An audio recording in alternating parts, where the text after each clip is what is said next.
desaparecimento de pessoas. Antes de começar a apresentação para a formação da mesa de abertura, eu vou dar só 2 recados. O primeiro é que nós teremos tradução simultânea de espanhol para português ao lado da cabine. Então, quem quiser pegar os aparelhos para escutar a tradução simultânea, é só depois ligar a identidade. O segundo aviso é desligar celulares ou então manter no modo vibracal para evitar qualquer tipo de constrangimento aqui na nossa reunião.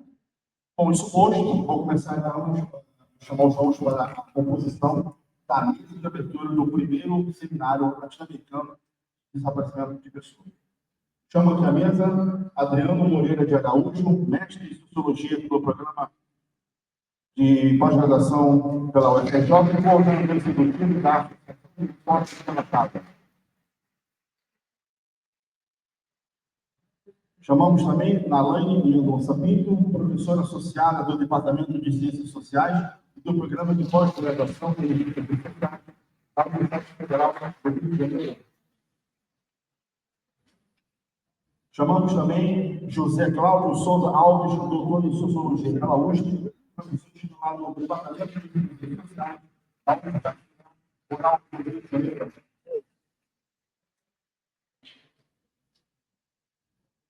Chamamos também Bernardo Supreme, vice-coordenador do Departamento de Psicologia da Universidade Federal Rural do Rio de Janeiro.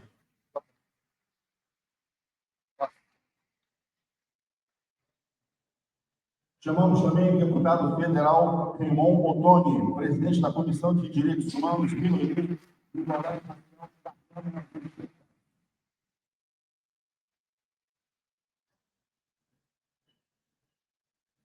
Está aberta a mesa.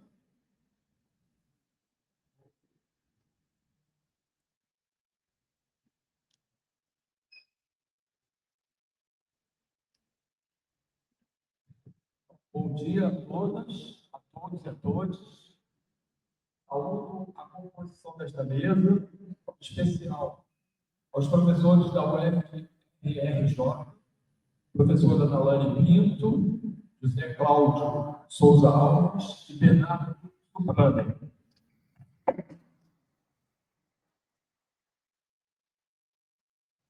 A parceria de vocês com a Associação Fórum Grita Baixada e a produção acadêmica de cada um tem sido vitais para entendermos as dinâmicas da violência de Estado e seus impactos nas famílias. Saúdo os parlamentares que fortalecem essa luta, os deputados federais Glauber Braga e Henrique Vieira. Seus mandatos foram essenciais para trazer à tona o que o Estado tenta ocultar: a participação direta de agentes públicos na produção sistemática da morte e do desaparecimento. A gente vai ouvir daqui a pouco uma vídeo gravada pelo deputado federal Glauber Braga, que não se encontra no Rio de Janeiro, mas ele gostaria muito de saudar todos, depois a gente vai ouvir, vamos assistir o vídeo. O deputado Henrique Vieira não pôde estar conosco hoje.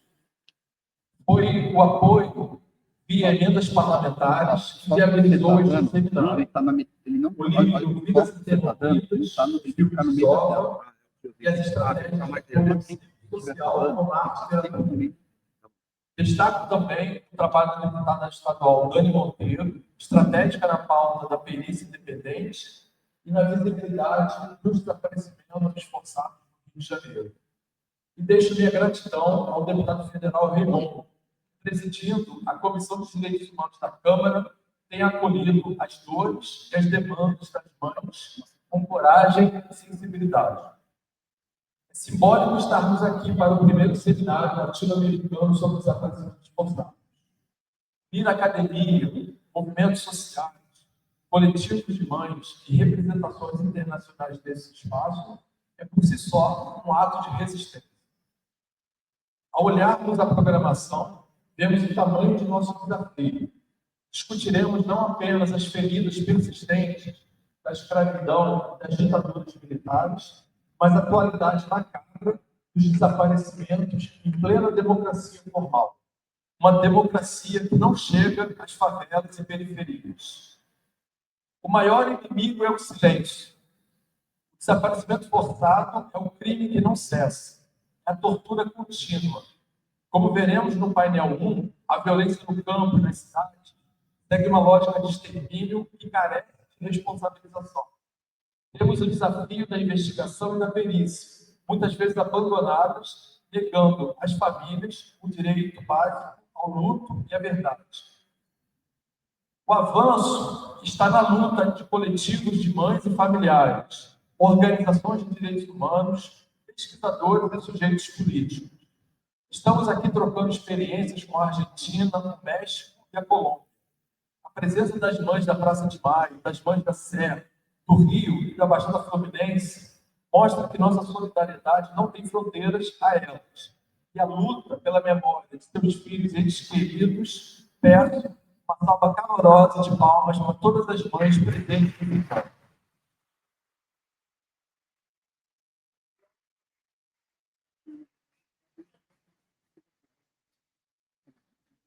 O nosso avanço também está na nossa capacidade de preservar a memória contra o esquecimento.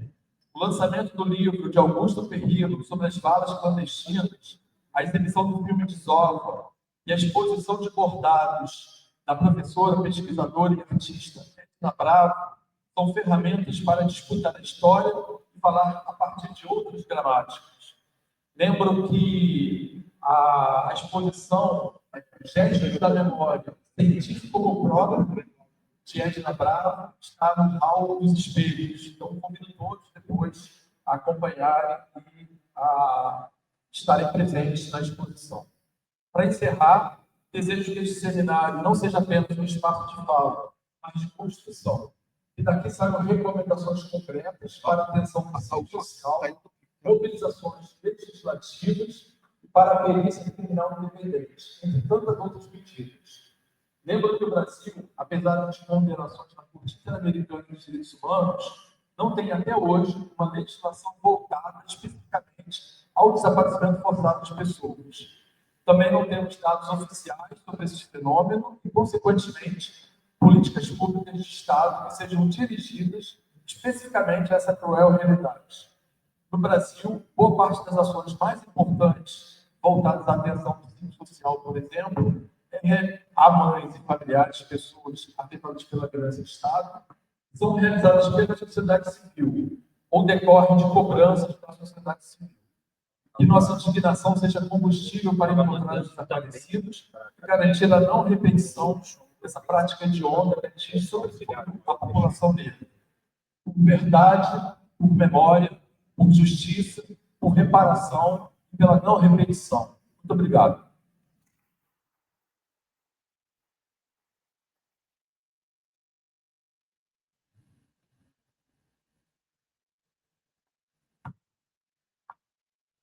Bom dia, saúdo a todas as pessoas presentes, saúdo essa mesa, quem compartilha aqui esse momento de grande alegria, saúdo também a todos os representantes de países vizinhos, México, Colômbia, Argentina, representantes do Ministério da Justiça que estão aqui conosco, a todos que estão coletivamente aqui nesse esforço, nessa manhã de segunda-feira, dispostos, né, a discutir e refletir sobre um tema tão difícil na nossa sociedade. Dizer da satisfação enorme de estarmos finalmente realizando, né, o nosso seminário tão sonhado e planejado há tantos anos, desde 2020, nessa parceria da Associação Fórum Grita Baixada com a Universidade Federal Rural do Rio de Janeiro.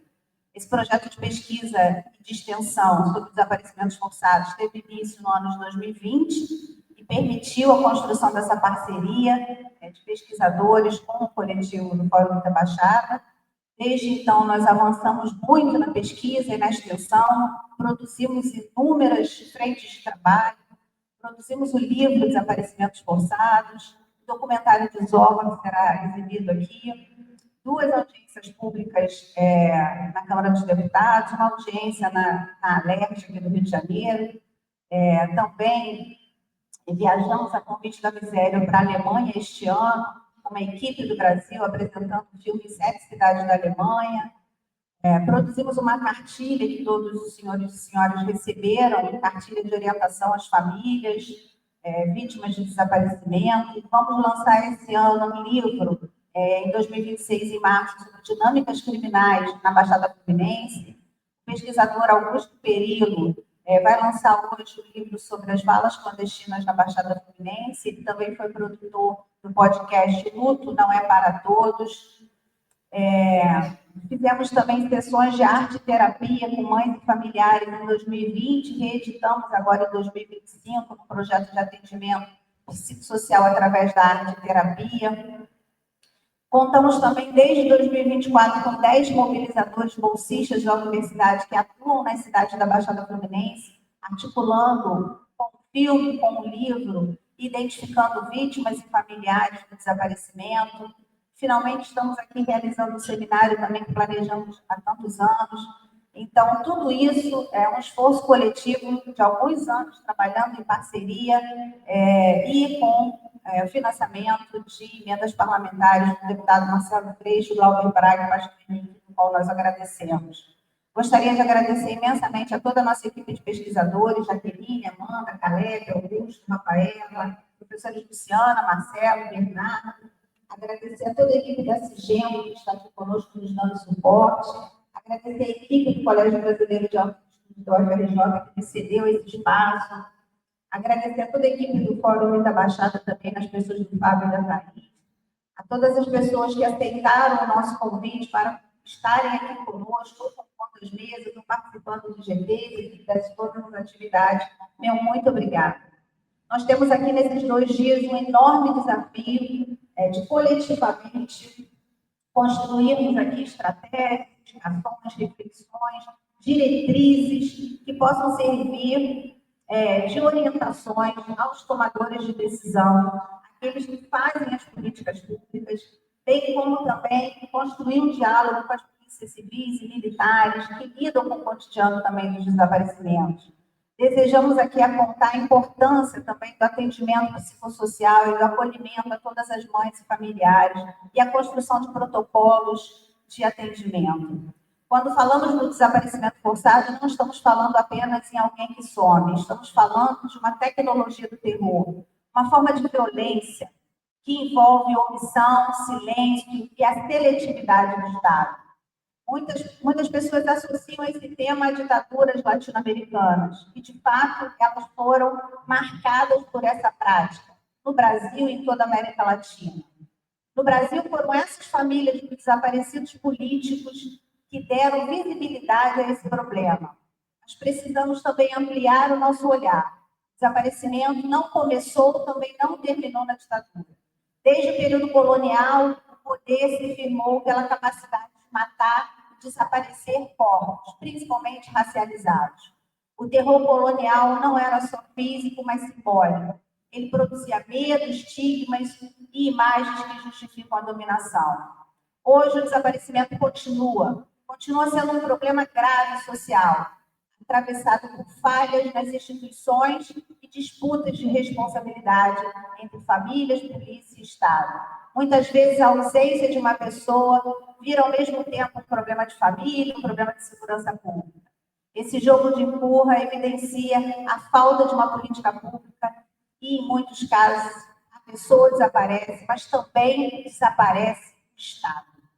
Temos ainda outros problemas, falta de um sistema nacional de cadastro eficiente, também a subnotificação. Muitas delegacias ainda insistem na ideia de esperar algum tempo para registrar o caso. Além disso, o desaparecimento no Brasil tem um recorte muito claro. Ele atinge majoritariamente jovens e crianças pobres, negras, moradores de periferia e favelas. Muitas vezes, o caso é tratado com muito descaso, porque essas vidas são vistas como menos valorizadas. Surge o preconceito territorial. Se mora na favela, logo se supõe um envolvimento com crime. O desaparecimento também funciona como uma forma de ocultar a violência praticada pelo próprio Estado. A falta de documentos, a demora nos processos, a impunidade criam uma ilegibilidade no Estado. Tudo é tão opaco que nem as vítimas nem os responsáveis aparecem. Em muitos territórios, milícias, facções, agentes policiais, às vezes atuando juntos, formam um mercado do terror, onde o desaparecimento vira uma estratégia de controle e de silenciamento. Esse terror não é só um sentimento, é uma prática política que atravessa o cotidiano. Mas, diante disso, as famílias criam uma resistência. Os rituais de busca, de espera, de denúncia, são formas muito potentes de luta. A ausência do corpo, paradoxalmente, vira uma força política. Mães e familiares transformam o luto em ação, em memória, em exigência de justiça. O desaparecimento forçado revela, portanto, a violência de um Estado que seleciona quem merece atenção e quem pode ser deixado à própria sorte. Não são apenas corpos que somem. Somem as políticas públicas, somem os registros, somem o interesse, somem a justiça. Nosso desafio é dar visibilidade ao que foi produzido para ser invisível e garantir a dignidade às pessoas desaparecidas e às suas famílias. É reconhecer que o desaparecimento não é um fato isolado, é um projeto político que precisa ser enfrentado. Esse é o nosso desafio neste seminário, e que tenhamos 2 dias produtivos de trabalho coletivamente. Muito obrigada.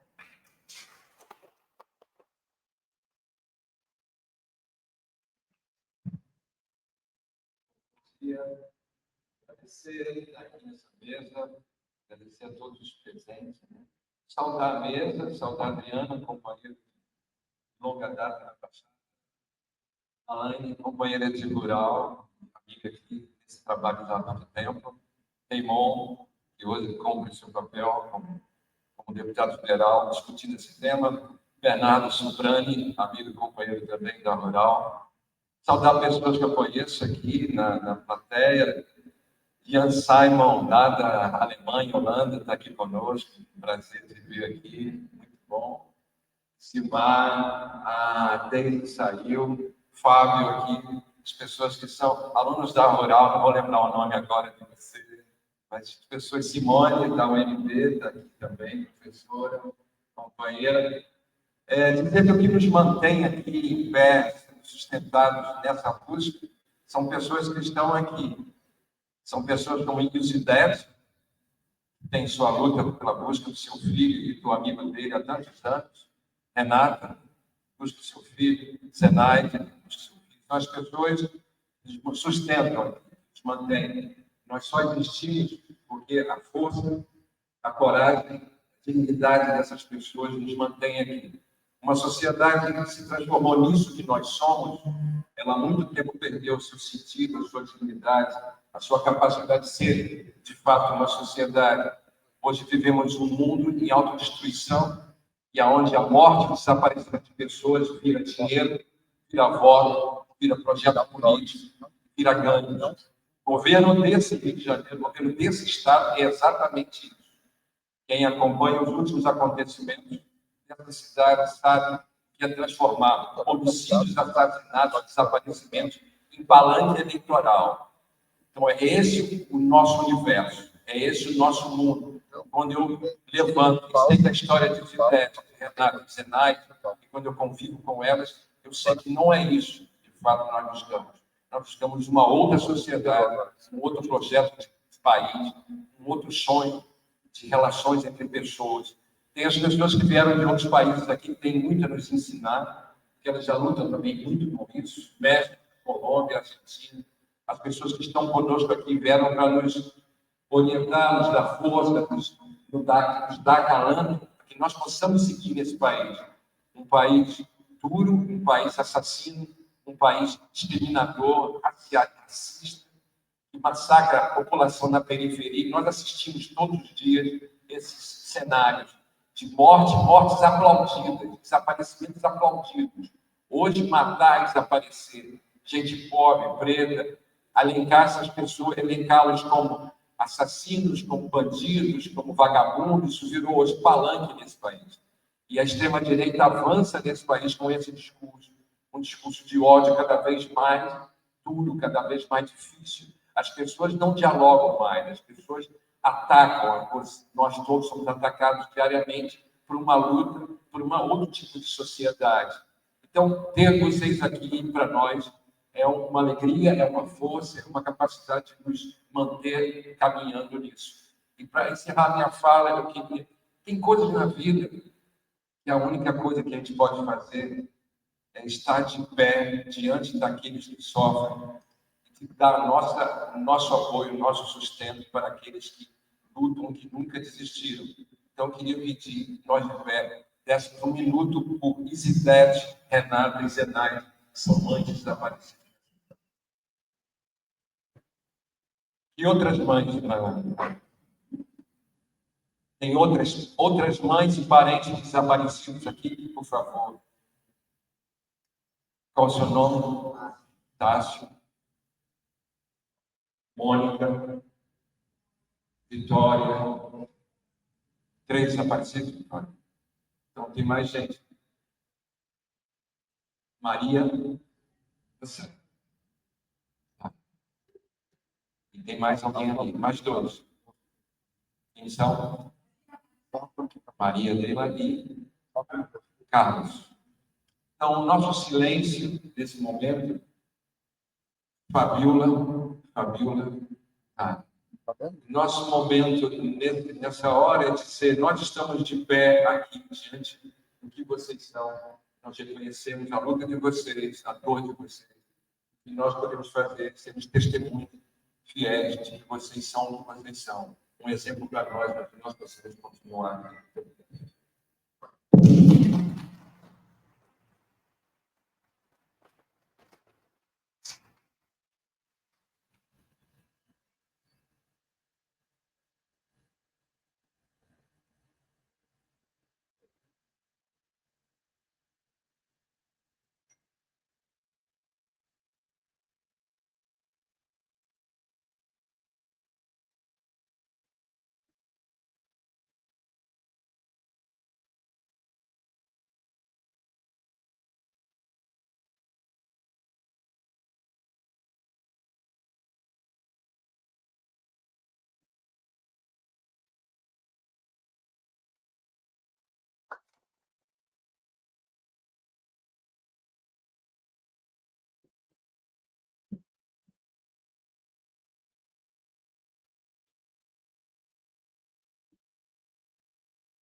Quero cumprimentar todos, ter um agradecimento por estar aqui nessa mesa, cumprimentar a Dona Alane, cumprimentar também o Adriano, o Cláudio, o Bernardo, aqui na mesa comigo, e quero também fazer uma saudação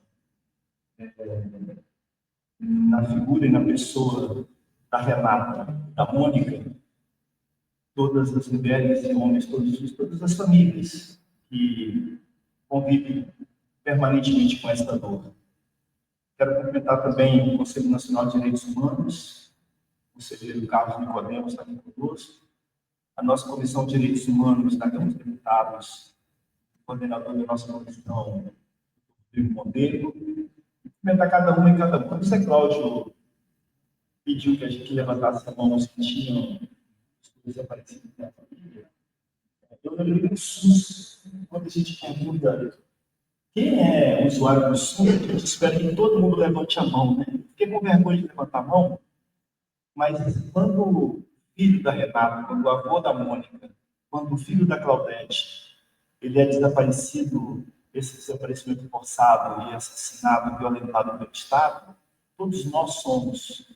Então, eu queria, para que a gente pudesse, nessa dimensão de solidariedade humana, tinha a pergunta do José Cláudio, que todos nós levantássemos a mão, porque se o filho de um desaparece, é filho de cada um de nós. Então, eu faço a mesma pergunta do José Cláudio.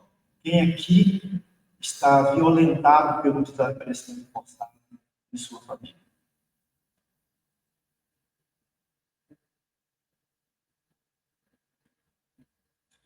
Lá em Brasília, nós estamos presidindo esse ano a Comissão de Direitos Humanos. E não é uma tarefa fácil. É uma tarefa muito difícil.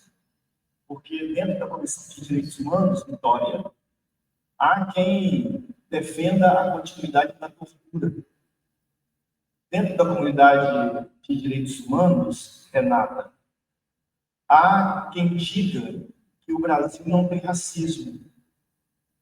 Dentro da Comissão de Direitos Humanos, há deputado que acha que as deputadas mulheres têm que falar mais rapidamente, que elas têm que ser interrompidas. Então, há um trabalho intenso e um trabalho, de fato, muito difícil. A nossa Comissão de Direitos Humanos tomou como padrão, para cada reunião que nós fazemos, todas as quartas-feiras, às 14 horas, a gente faz para espanto e para repúdio desses deputados que estão lá e que lutam a favor das violações. Nós fazemos a leitura da biografia de um desaparecido, todas as reuniões, desde o início do ano. A leitura de alguém que é desaparecido da ditadura militar e de hoje, para a gente demarcar, para isso ficar sincronizado com as posições e, portanto, com os relatos, com as atas que a Comissão de Direitos Humanos, Minorias e Igualdade Racial produz a cada semana. Depois, nós também vamos fazer nessa semana, que a gente vai estar chegando, Dia Internacional dos Direitos Humanos, nós vamos fazer uma exposição lá na Câmara Federal. A primeira visita uma exposição de bordado, né? Linda e dura, linda e sofrida. Né? O sofrimento talvez não caberia na expressão linda, né, Cecília? Mas no sentido de saber relatar com as linhas tecidas, bordadas, aquela que é a crueldade, né? Que não é legal disso que a gente quer construir. Nós queremos. Você consegue aumentar o volume dessa saída aqui? Mas parece que que ama aquilo que chama, que é a militariedade. É preciso construir um mundo novo para o qual não devemos levar nada do mundo velho, para não ser contaminado. Então, nós vamos fazer lá na Câmara também uma exposição. E o grupo Linhas da Resistência, melhor, Linhas da Resistência, que é um grupo de bordadeiras, mulheres lá de Brasília, fez os 30 artigos da Declaração Universal de Direitos Humanos em bordado. E a gente vai expor amanhã. E, pasmem, a nossa luta, até agora, a exposição começa amanhã às 9 da manhã, para liberar um dos painéis, que diz a Câmara que não tem a Câmara classificação etária para ver aquela imagem. Tem classificação etária para ver deputado agredindo mulher, tem classificação etária para ver deputado falando palavra de baixo calão, tem classificação etária para ver deputado fazendo mau uso de dinheiro público, tem de tudo, mas não tem classificação etária para garantir aquilo que está no artigo 5º, o direito de não ser submetido à tortura, que é aquela clássica imagem de um homem pendurado, sangrando no pau de arara. Então, é luta muito grande de todos nós. E tem uma coisa, né, que a gente, às vezes, fica, né, pensando que o desaparecimento foi lá, ele é hoje. Nós temos o caso dos meninos da Baixada, dos meninos passarinheiros, né, de Belfor Roxo. A gente tem casos hoje, né, de uma jovem aqui na Barra da Tijuca, recentemente. O desaparecimento forçado, ele segue sendo uma ferida aberta no Brasil. Uma ferida aberta. E no Rio de Janeiro, essa realidade é muito mais dolorosa. Porque a política estabelecida no nosso Estado é uma política de morte. É uma política que sobe o complexo da Penha, o complexo do Alemão, para mudar o tema da conversa que está na sociedade brasileira e não tem nenhum pudor de tirar a vida de mais de 120 pessoas. Então, nós temos um governo, e é preciso proclamar isso do alto dos telhados, nós temos um governo que está a serviço da morte. E quando alguém desaparece numa família, esse alguém morre e mesmo que ele não esteja morto, ele mata a família morre. A Comissão de Direitos Humanos, Igualdade Racial e Minorias na Câmara dos Deputados nós realizamos esse ano uma audiência pública específica sobre o tema. Ontem o desaparecimento forçado apareceu de forma recorrente como uma das principais violações relatadas pelas famílias e organizações locais. Esses espaços evidenciam que a prática não é um resquício distante do passado, da ditadura civil-militar empresarial, que ceifou vidas, que matou pessoas, que exilou pessoas, que torturou pessoas, que desapareceu com pessoas. Mas é um mecanismo ainda presente na dinâmica da violência do Estado. Ao longo de todas as reuniões deliberativas da nossa comissão, a gente está lembrando sistematicamente dessas pessoas. Acabei falando isso aqui no início.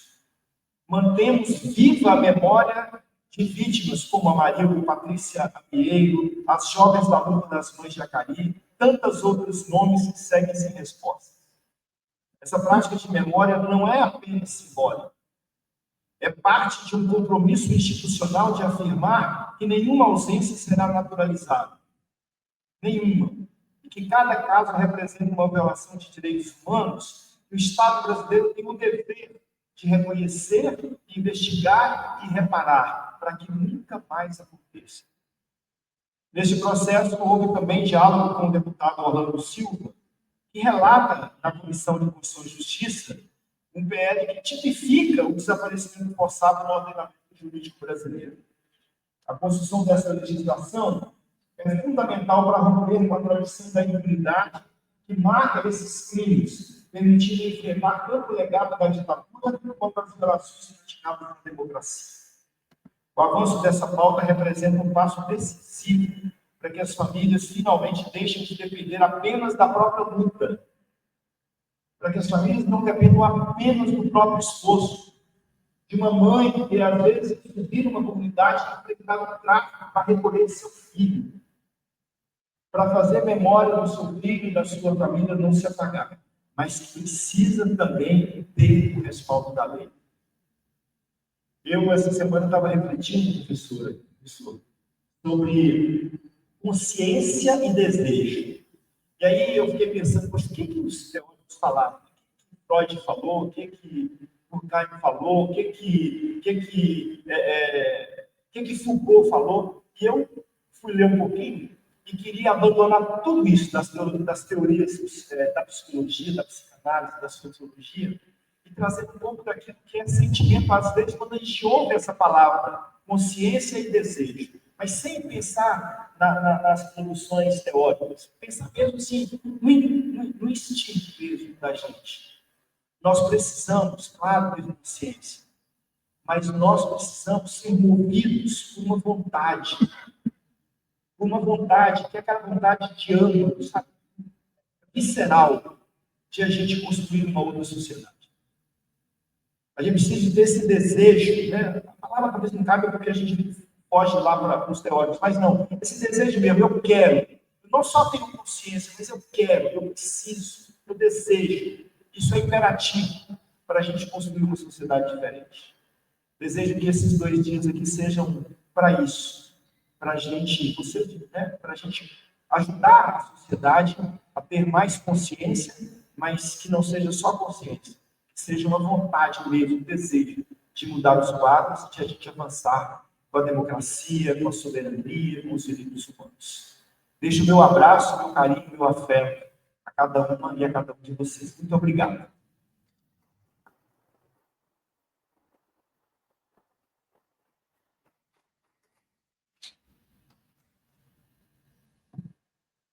Bom dia a todas as pessoas presentes, bom dia às pessoas da mesa. É muito difícil fechar essa mesa depois da fala do Raimundo, Cláudio, Ana Laine, Adriana. Primeiro, só me apresentar um pouco, sou Bernardo Subrani, professor do Departamento de Psicologia da Universidade Federal do Rio de Janeiro.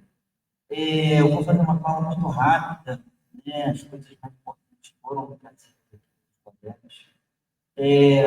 Quero também aqui agradecer a presença, né, muito fortemente das mães familiares, que são um exemplo para a gente de generosidade, de cuidado, de acolhimento.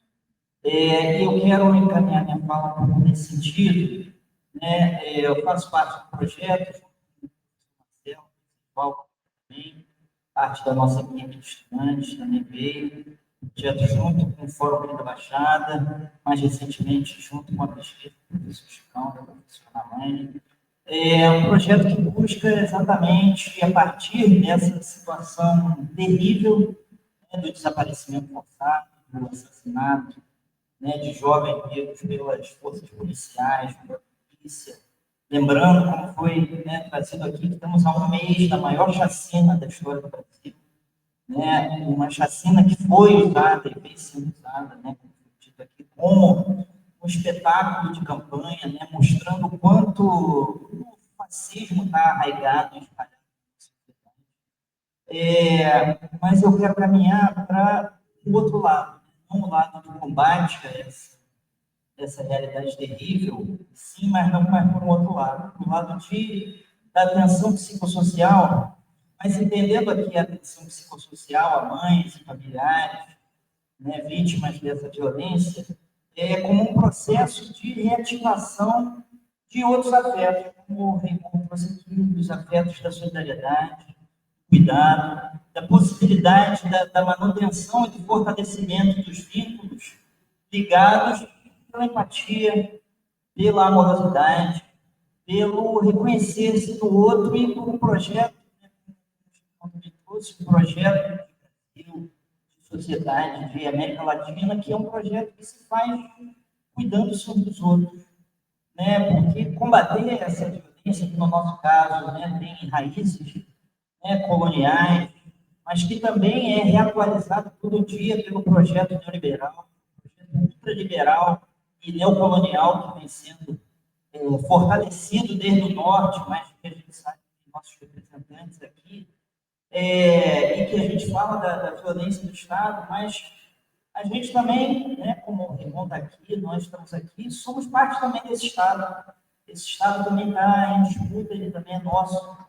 Né, e a gente acredita num Estado onde, né, a ordem e o progresso também tem o amor ali no meio. Né, seria se resgatasse o lema positivista por completo. Então, esse encontro, embora no duro seria um encontro que não deveria acontecer, né, que não deveria ter esse problema para lidar, é muito importante, muito bonito podermos estar numa segunda-feira de sol, todas e todos aqui, buscando pensar em alternativas para parar com essa violência e cuidar de quem há séculos, há décadas, vem sofrendo com isso e vem encontrando, produzindo formas de se cuidar, de se acolher, de inventar formas de vida possíveis no meio de um Estado criticado como inimigo. Né? Então, quando a gente pensa a partir da universidade, em formas de acolhimento, de cuidado, a gente vai buscar nessas mães, nessas familiares, as formas que, ao mesmo tempo, são as mais simples e as mais efetivas. Porque o que vem no coração, vem da experiência e vem nos mostrar e nos ensinar como universidade. Nós estamos aqui nesse salão, né, um salão lindo, construído com dinheiro público, sustentado com dinheiro público, para afirmar também que esse público é nosso e ele deve assumir a sua responsabilidade e, por um lado, cessar as violências e, por outro, cuidar de quem vem sofrendo essas violências. E cuidar não só no sentido de dar, né, mas no sentido de aproximar lideranças, as mães, os familiares, os jovens, o movimento negro, o movimento de mulheres. Lembrando que estamos também no dia seguinte de uma marcha que houve, né, um conjunto de atos que houve no Brasil inteiro contra o feminicídio e a violência contra a mulher, né, mostrando a agudização dos conflitos, mostrando a agudização de projetos de sociedade que são incompatíveis. Então, venho aqui, né, representando a psicologia, né, no seu compromisso social, representando a universidade pública e o departamento de psicologia como representante do único curso de psicologia numa universidade pública na Baixada Fluminense, para agradecer mais uma vez, né, essa energia que renova as nossas energias para trabalhar nesse tema futuro. Agradecer também a juventude que veio e que está, né, dando sequência a esse trabalho, né, e onde a gente tem que cada vez mais aprofundar esse vínculo, esse compromisso, né, na luta por uma sociedade onde a gente possa se orgulhar. Muito obrigado a todos e um ótimo trabalho para nós.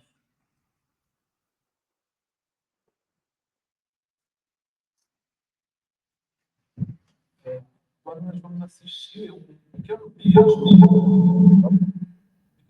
do deputado federal Glauber Braga, fazendo uma saudação à abertura do nosso seminário.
Concretos para que a gente possa ter uma intervenção que modifique essa realidade da letargia, da falta de ação por parte das autoridades públicas em relação a um tema tão importante para o mundo, para o Brasil, para o Estado do Rio de Janeiro.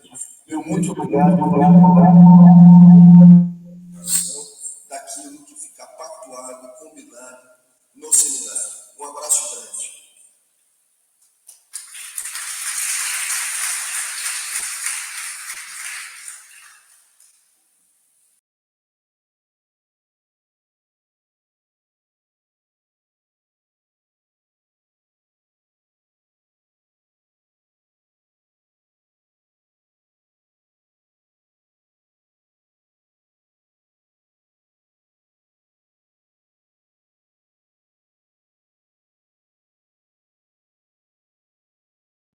Responsável. Então, uma espera de 1 minuto e a gente vai conseguir o nosso cenário.